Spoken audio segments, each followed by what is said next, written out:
రాష్ట్రంలో అన్నా canteens August 15న start చేస్తున్నాం.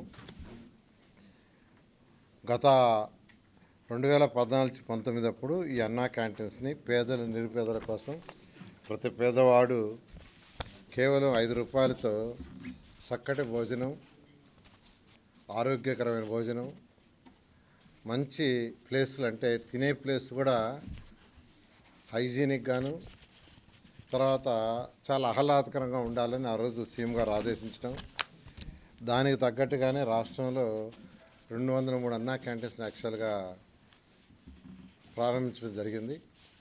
వాటిల్లో అంటే 203లో 183 యాక్చువల్గా వర్కింగ్కి వచ్చినాయి. దాదాపు ప్రతిరోజు 2,25,000 మంది భోంచేస్తున్నారు. 2,25,000 మంది. అటువంటి అన్నా క్యాంటీన్స్ని గత ప్రభుత్వం పూర్తిగా మూసేసింది. వాళ్ళు చేయదలుచుకుంటే రూపాయికి ఇచ్చుండొచ్చు, అంటే మేము 5 రూపాయలకి ఇస్తే రూపాయి కూడా ఇచ్చుండొచ్చు, కానీ ఒక కక్ష సాధింపుతో ఆ ప్రభుత్వం చేసింది. అయితే మళ్ళీ అన్నా క్యాంటీన్స్ని ఓపెన్ చేస్తామని సీఎం గారు చెప్పడం, దాని మీద యాక్చువల్గా క్యాబినెట్లో కూడా మొన్న డిసైడ్ చేశారు. ఈ అన్నా క్యాంటీన్స్ సంబంధించి ఈ మున్సిపల్ శాఖ ఆల్రెడీ టెండర్లు, అంటే ఈ అన్నా క్యాంటీన్స్లో కొన్ని అన్నా క్యాంటీన్స్లో సెక్రటరియట్లు పెట్టారు, కొన్ని అన్నా క్యాంటీన్స్ని గోడౌన్లుగా పెట్టుకున్నారు, కొన్ని అన్నా క్యాంటీన్స్ని బ్లీచింగ్ పౌడర్ వేసుకోవటానికి పెట్టుకున్నారు. ఇట్లా రకరకాలుగా అన్నా క్యాంటీన్స్ మొత్తాన్ని నిర్వహణ చేశారు. దాంట్లో ఉన్న ఆ డైనింగ్ టేబుల్స్ అన్ని తీసేశారు. కొన్ని దగ్గర ఆ డైనింగ్ టేబుల్స్ తీసి మిద్ది పైన వేస్తున్నారు. నేను ఈ మధ్య కొన్ని దగ్గర విజిట్ చేస్తే వాటికంతా కొన్ని మరామతులు చేయాల్సింది. దానికి టెండర్లు ఇచ్చాము. కొన్నిట్లో వర్క్ స్టార్ట్ అయింది, కొన్నిట్లో వర్క్ జరగబోతూ ఉంది. బహుశా ఈ వర్క్ అంతా నెక్స్ట్ మంత్ ఆగస్టు 10కి పూర్తి అయ్యేటట్టుగా ఆదేశించాం. ఆగస్టు 10వ తేదీకి కంప్లీట్ కావాలని.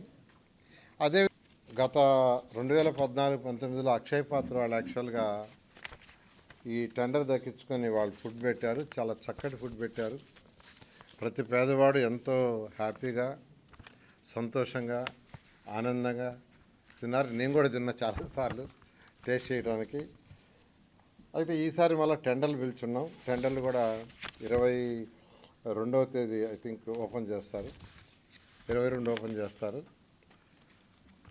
అదే సేమ్ రేట్స్లో ఎటువంటి కొందరు అడుగుతున్న రేట్లు ఏమైనా పెంచుతారని.